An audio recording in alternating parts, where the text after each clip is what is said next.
अस्सलाम वालेकुम स्टूडेंट्स, कैसे हैं आप सब। उम्मीद है आप सब खैरियत से होंगे। तो आज का हमारा टॉपिक है सबक की पढ़ाई। लेकिन सबक की पढ़ाई करने से पहले हमें कौन सी दुआ पढ़नी है? इल्मे इजाफे की दुआ। इल्मे इजाफे की दुआ मेरे साथ पढ़िए। रब्बे जिदनी इल्मा, ऐ मेरे रब मेरे इल्म में इजाफा अता फरमा। चलिए बच्चों, अब हम अपने सबक की तरफ चलते हैं।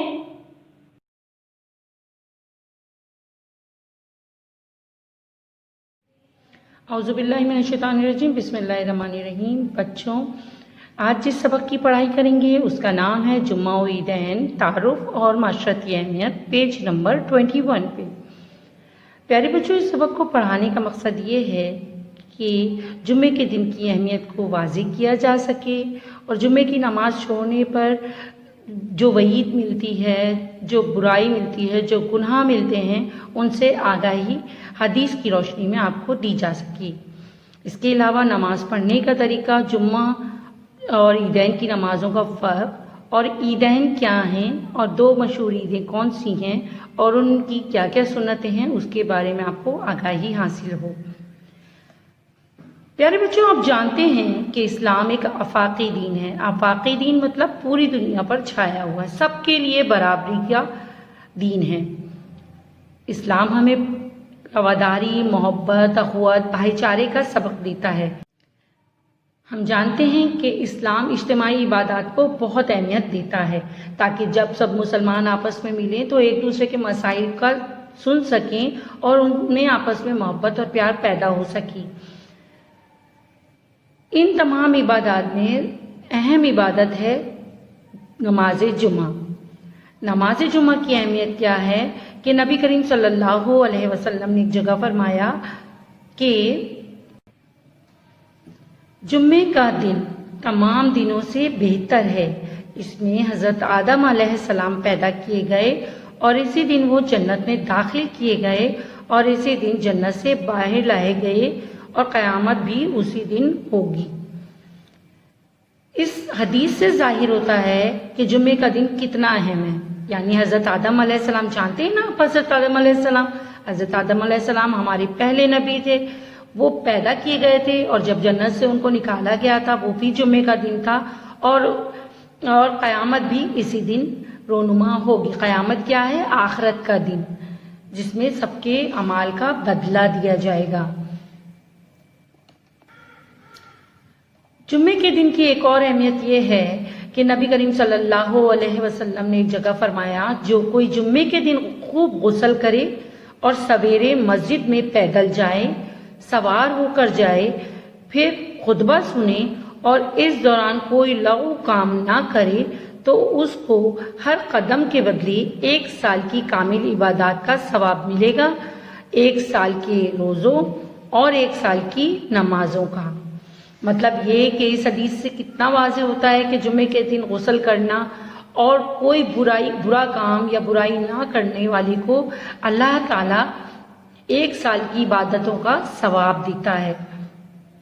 प्यारे बच्चों, इन हदीस से आपको अंदाज़ा हुआ है कि जुम्मा कितना अहम दिन है और इसको छोड़ने की क्या वहीद है। अब्बास रज़ी अल्लाह ताला अन्हु ने फरमाया कि नबी करीम सल्लल्लाहु अलैहि वसल्लम ने फरमाया, जो शख्स जानबूझकर जुम्मे की नमाज छोड़ देता है वो ऐसी किताब में मुनाफिक लिख दिया जाता है जो तब्दीली से मुकम्मल बिल्कुल महफूज है। जगह और जाबिर रज़ी अल्लाह ताला अन्हु नबी करीम सल्लल्लाहु अलैहि वसल्लम से रिवायत करते हैं कि हुजूर अकरम सल्लल्लाहु अलैहि वसल्लम ने फरमाया, जो शख्स अल्लाह ताला पर और क़यामत के दिन पर ईमान रखता हो उसे जुम्मे की नमाज पढ़ना ज़रूरी है, सिवाय बीमार, मुसाफिर, औरत, नाबालिग लड़के और गुलाम के। बस अगर कोई शख्स फजूल काम या तिजारत में मशगूल हो जाए तो अल्लाह ताला भी उससे तवज्जो हटा लेते हैं और वो बेनियाज और काबिल तारीफ है। लिहाजा हमें अपने तमाम काम तर्क करके जुम्मे की नमाज को अहमियत देनी चाहिए। حضرت عبداللہ ابن عباس رضی اللہ تعالیٰ عنہ سے مروی ہے کہ جس شخص نے پے در پے 3 جمعے چھوڑ دیے اس نے اسلام کو پس پش ڈال دیا. یعنی اگر کہ ہم 3 جمعے تک مسلسل نماز نہیں پڑھیں گے نماز جمعہ تو ہم اسلام سے خارج ہو جاتے ہیں، ہم مسلمان نہیں کہلا سکتے. اب بچوں جمعے کی نماز پڑھنے کا طریقہ کیا ہے؟ جمعے کی پہلی اذان کے بعد خطبے کی اذان سے پہلے 4 رکعت سنت پڑھیں. یہ موقدہ سنتیں ہوتی ہیں، موقدہ سنتیں جو پڑھنی ضروری ہیں. پھر خطبے کے بعد جمعے کی 2 رکعت فرض، جمعے کی رکعت فرض کے طور پہ پڑھیں گے امام کے ساتھ، اور پھر 4 رکعت سنت اور 2 رکعت سنت بھی پڑھی جاتی ہیں جو کہ موقدہ سنتیں یعنی کہ ضروری سنتیں، ان کو چھوڑا نہیں جا سکتا.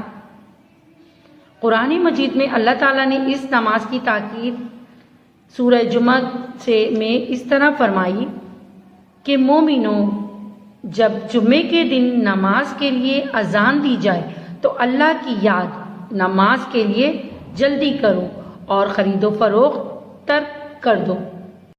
یعنی یہ کہ جب جمعے کی اذان دی جائے گی تو آپ کو اپنے تمام کاروبار کام کاج چھوڑ کر جمعے کی نماز پڑھنے کے لیے تیار ہونا ہے.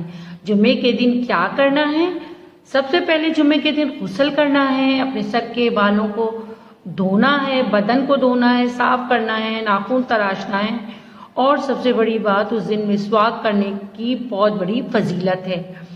اس کے علاوہ جمعے کے دن عمدہ کپڑے پہننا، صاف ستھرے کپڑے پہننا اور خوشبو لگانا بھی سنت ہے.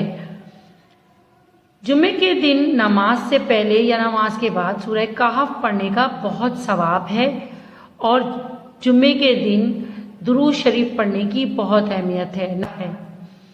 اس کے علاوہ جمعے کے خطبے کو بہت توجہ اور خاموشی سے سننا ضروری ہے.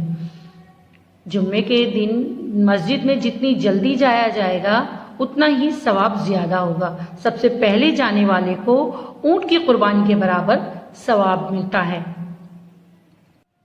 جمعے کے بعد ہم پڑھیں گے عیدین. عیدین کیا ہے؟ عید کا مطلب ہے خوشی اور بار بار آنا، یعنی اور عیدین جو ہے وہ عید کی جمع ہے. ایک چیز جو بار بار، ایک ایسی خوشی جو بار بار آتی ہے، ہر سال آتی ہے، وہ عید کہلاتی ہے. عید سے مراد وہ تہوار ہیں جو اللہ تعالیٰ نے مسلمانوں کو تحفتاً عطا کیے ہیں. پیارے بچوں، جب نبی کریم صلی اللہ علیہ وسلم مدینہ تشریف لائے اس زمانے میں اہل مدینہ سال میں 2 خوشیاں مناتے تھے، 2 دن خوشیاں مناتے تھے. آپ صلی اللہ علیہ وسلم نے فرمایا یہ کیا دن ہیں؟ لوگوں نے عرض کیا ہم زمانہ جاہلیت کے دور میں 2 دن عید کے طور پر یعنی خوشی کے دن منایا کرتے تھے. نبی کریم صلی اللہ علیہ وسلم نے فرمایا اللہ تعالیٰ نے ان کے بدلے ان سے بہتر 2 دن تمہیں دے دیے ہیں، یعنی عید الفطر اور عید الاضحیٰ. پہلے بتا چکے ہیں کہ اللہ تعالیٰ نے جو بھی عبادات دی ہیں، جو بھی تہوار دیے ہیں، اس میں کوئی نہ کوئی مصلحت ہوتی ہے. تو عید کا دن جو خوشی کا دن ہے، اس دن آپ کے پیرنٹس، ہمارے پیرنٹس سب نماز سے پہلے فطرانے کی رقم دیتے ہیں. فطرانہ کیا ہے؟ صدقہ فطر کیا ہے؟ غریبوں اور محتاجوں کو اپنی رقم سے کچھ حصہ دینا تاکہ وہ بھی عید کی خوشیوں میں شامل ہو سکیں، فطرانہ کہتے ہیں یا صدقہ فطر کہتے ہیں. عید الاضحیٰ، اب یہ تو سب کو معلوم ہے عید الاضحیٰ میں کیا ہوتا ہے. ہم جانتے ہیں حضرت ابراہیم علیہ السلام کی قربانی کی یاد کو تازہ کرنے کے لیے ذی الحج کی 10 تاریخ کو عید الاضحیٰ منائی جاتی ہے.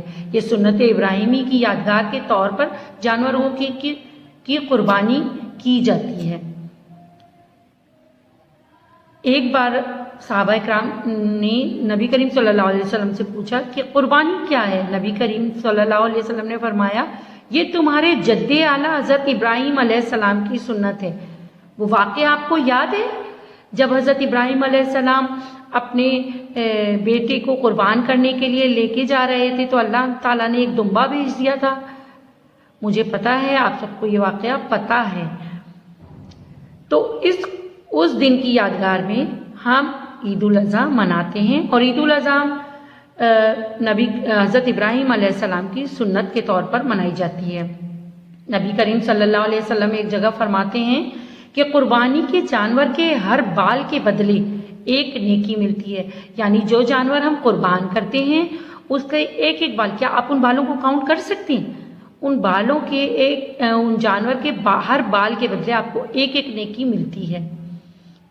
हर साहिब इस्तिताअत यानी वो जिसके पास पैसे हैं, इतने पैसे हैं कि उसकी ज़रूरत से ज़्यादा हैं, तो उस पर कुर्बानी वाजिब है।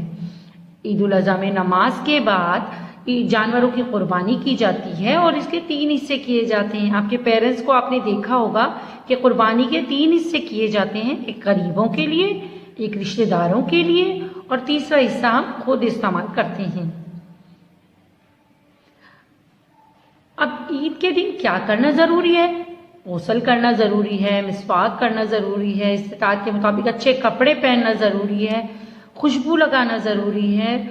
ईद उल फितर में मीठी चीज़ें खाना ज़रूरी है और सदका फितर तो आपको मैंने बता दिया कि सदका फितर कितना ज़रूरी है नमाज से पहले।